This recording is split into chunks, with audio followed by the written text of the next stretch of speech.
Oiê, eu sou a Dani Santana e essa é a sua moda sem medo.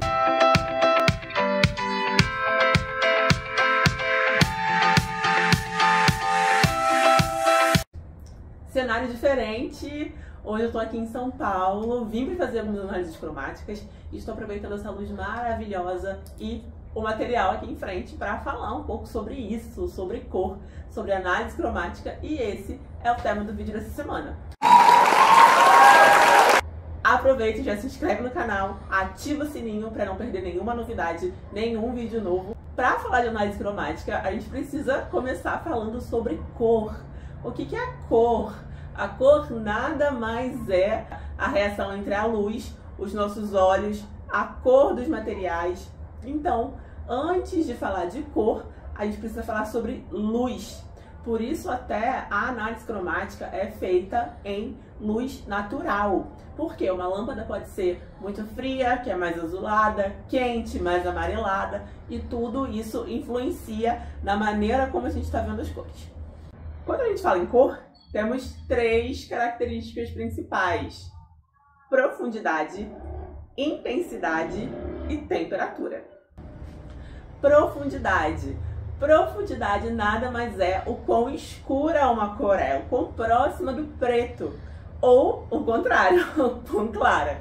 Se você tem uma profundidade muito grande, a cor está mais próxima do preto. Se você tem uma baixa profundidade, é uma cor mais clara. Então funciona como uma escala mesmo. Muito clara, pouco profunda, ou muito escura, bem profunda. Porém, a característica pode estar ali no meio. Se fosse uma escala de 0 a 10, 4, 5, 6, é uma profundidade que a gente vai chamar de neutra. Então, as cores podem ser assim e as nossas características também. Pouco profundas, muito profundas, ou uma profundidade mais ou menos. Eu tenho aqui um exemplo, lembrando que tem a questão da iluminação, tem a questão de vídeo, então não são cores exatas, não são diferenças, são diferenças técnicas, mas que tem muita influência. Tem influência de câmera, influência de iluminação, influência de edição. Então é mais para efeito comparativo mesmo e a gente conseguir ter uma ideia de como isso funciona, ok? Eu tenho aqui, por exemplo, azul, roxo, rosa, cores muito profundas, pouco profundas. Agora vamos falar de outra característica, que é intensidade. O que é uma cor intensa? É uma cor viva, uma cor saturada. Sabe quando a gente faz aquela edição de foto e a gente vai deixando super saturado e tem umas cores que ficam muito vivas, quase a gente fala que tá estourando a cor, né? É um azul, às vezes o céu estoura, fica um azulão. Então uma cor é muito saturada quando ela é muito viva, muito intensa. E uma cor é pouco saturada quando ela está mais próxima do cinza. Então, a gente vai ter cores vivas e cores opacas. Trocando, né, para termos simples, a gente pode falar em cores brilhantes e suaves. Adendo. A gente vê muitos nomes diferentes para falar sobre mesmas características. Isso às vezes confunde a nossa cabeça. Então, quando eu falo em cor brilhante, em cor viva, em cor intensa, é tudo a mesma característica que tem relação com saturação. Assim como quando eu falo cor opaca e cor suave, é a mesma coisa, essa baixa saturação, essa cor com menos brilho. Esses sinônimos, às vezes, são por conta de diferença de técnica, tradução de material, e às vezes dá uma bagunça na nossa mente. Adoro dar exemplo do rosa, que é um rosa vivão, um rosa, um vermelho aqui, bem vivos, bem saturados. E você tem o rosa opaco. É como se a cor fosse mais fechada. Mas, lembrando, quando a gente vai estudar, a gente vê as características separadas. Mas elas coexistem. A cor é tudo isso ao mesmo tempo. Assim como as nossas características pessoais. Elas são tudo ao mesmo tempo. Uma característica pode predominar mais do que a outra, mas elas estão coexistindo ali ao mesmo tempo. Então eu pego uma cor que é intensa, profunda, fria, mas ela tem uma característica principal de ser intensa, ok? Por último, vamos falar da talvez mais polêmica, temperatura. Por que a temperatura é polêmica? Porque profundidade e intensidade são características mais absolutas, né? Ou é muito profunda ou é muito intensa. E em temperatura, a gente vai falar de diferença de... A gente diz que uma cor é quente quando ela tem muito amarelo e uma cor é fria quando ela tem muito azul. Então todas essas cores, o laranja, o terra, o vermelho que é mais telha, esses tons terrosos, eles são cores quentes. Cor que tem muito amarelo, cor quente. Agora a cor que tem muito azul,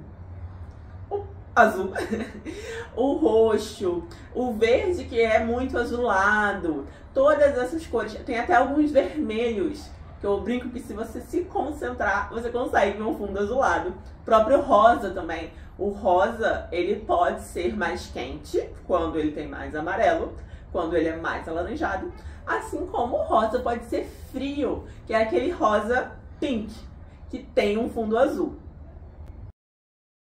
Parece difícil, mas quando você treina e vai tendo essa percepção, fica mais fácil. Assim como quando você faz uma análise técnica da cor e vê qual a participação, quanto tem de amarelo e azul. Mais amarelo quente, mais azul frio. Vamos ver na prática? Eu falei do rosa e do vermelho, que se você se concentrar, você vê que ele tem um fundo azulado. Enquanto o rosa e o vermelho mais quentes, eles têm esse fundo alaranjado, telha, um tom mais terra. E aí tem cores que são mais fáceis de você perceber e tem cor que vai ser mais relativo. Por quê? Porque uma cor, por exemplo, um verde, em comparação a uma cor muito quente, ele vai ser frio. Mas quando essa mesma cor é comparada a tons mais frios, ela pode ser menos fria e mais quente. Então depende de comparação. E talvez essa característica seja a que exige mais treino na visualização, porém interfere muito na nossa coloração pessoal. É o que a gente mais fala, né? De base de fundo frio, base de fundo quente. Se a pessoa tem várias fake news de que a cor da veia, se a veia é mais esverdeada ou se a veia é mais azulada, isso tudo não é regra, não é algo que é certo, você olhar a cor da sua veia e dizer se a temperatura é quente ou fria. Tem pessoas, geralmente, quem tem um fundo mais rosado, aquela pele mais rosinha, a gente acha que olha e sempre é frio, mas não, tem a própria questão da rosácea. Tem pessoas de pele quente que tem a bochecha rosinha. Então muitas questões são mitos, em alguns casos se aplicam, mas que não é regra para você estabelecer a temperatura da sua pele, ok? Outros mitos, de que a pele negra ela é sempre quente. Ela pode ser quente ou ela pode ser fria. A própria questão da pele retinta, a gente tende a achar que é fria e a pele que é mais dourada, ela é quente. Às vezes isso se aplica, mas também não é regra. O que vai identificar quais são as características pessoais é a análise de coloração. A Sua Moda Sem Medo acredita e pratica a análise cromática presencial. Existem consultoras que fazem análise cromática online, análise cromática digital. Eu, Daniele, ainda não confio no método, porque a análise cromática ela já é algo que tem muitas variáveis. Que tem a variável, como eu já falei, da luz, da iluminação, da até variação do tecido. São tantas variáveis presentes e como a gente vai colocar mais variáveis ainda, ângulo da foto, marca do aparelho, eu só faço análise cromática presencial e eu recomendo que você faça a sua presencial também. Independente de ser do Rio de Janeiro, que é a minha cidade. Se você for de outra cidade, eu recomendo que você procure uma consultora de imagem que faça análise cromática presencial. Bom, agora que nós conversamos sobre as características das cores, a gente vai partir para métodos de análise cromática. As características da cor, profundidade, intensidade e temperatura, são características da cor em si. E como isso é trabalhado na análise cromática? Existem alguns métodos, os que eu conheço e falo com propriedade de causa, com conhecimento técnico, são o sazonal expandido e o método tonal. O método tonal veio para o Brasil com Ana Vaz, minha professora querida, maravilhosa, com quem eu tive a honra de aprender esse método. Tanto o sazonal expandido quanto o tonal, eles têm a mesma base, que são as características das cores.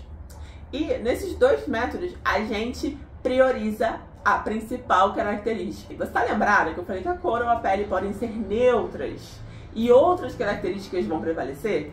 Os dois métodos focam na questão da principal característica. No sazonal expandido, a gente tem os sobrenomes.